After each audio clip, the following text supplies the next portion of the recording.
নমস্কার, শোভা দাস গ্লিমসেস চ্যানেলে সবাইকে স্বাগত জানাই। আজ আমি বাদামের উপকারিতা নিয়ে আলোচনা করব। বাদামকে সুপার ফুড বলা হয় এর পুষ্টিগুণের জন্য।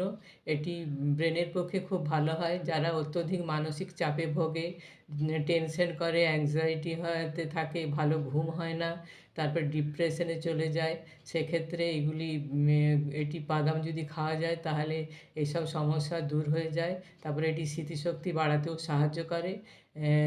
তারপরে এটি হতে হার্ট হেলথেও ঠিক রাখে, বা হার্টের মাসেলকে মজবুত রাখে, আর ব্লাড ভেসেলকে প্রসারিত করতে সাহায্য করে। এর ফলে রক্ত ঠিকমতো চলাচল করতে পারে, স্ট্রোক হওয়ার সম্ভাবনা কমে, আর কোলেস্টেরলকেও নিয়ন্ত্রণে রাখে। ডায়াবেটিস রোগীদের পক্ষেও ভালো হয়।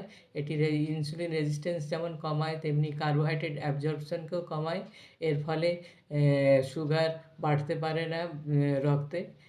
তারপরে এটি হচ্ছে যেহেতু প্রচুর পরিমাণে অ্যান্টিঅক্সিডেন্ট আছে, তাই জন্য এটি রোগ প্রতিরোধও করে, কোনো রকম ক্রনিক ডিজিজ শরীরে আসতে দেয় না। তারপর এটিতে ভিটামিন ই থাকে, সেই জন্য চুল পড়া যেমন বন্ধ করে, স্কিনকেও হেলদি রাখে, অসময় বার্ধক্যের ছাপ পড়তে দেয় না। এখন বলি বাদাম, কোন বাদাম খাবেন। আমন্ড 4টে, কাজু 2টো, আখরোট 2টো, আর চিনেবাদাম 10টা মতো, পেস্তা বাদাম হলে 2টো। এগুলো রাত্রে ভিজিয়ে রেখে সকালে চিবিয়ে খাবেন। যারা অত্যধিক দামের জন্য ওপরের জিনিসগুলো খেতে পাচ্ছেন না, তাহলে সেক্ষেত্রে চিনেবাদাম 10 থেকে 15টা রাত্রে ভিজিয়ে রেখে সকালে সেই খোসা সমেত চিবিয়ে খাবেন।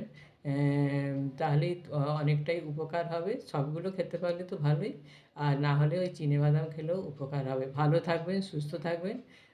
সাবস্ক্রাইব করে, লাইক করে আমার পাশে থাকলে খুব উপকৃত হব। নমস্কার।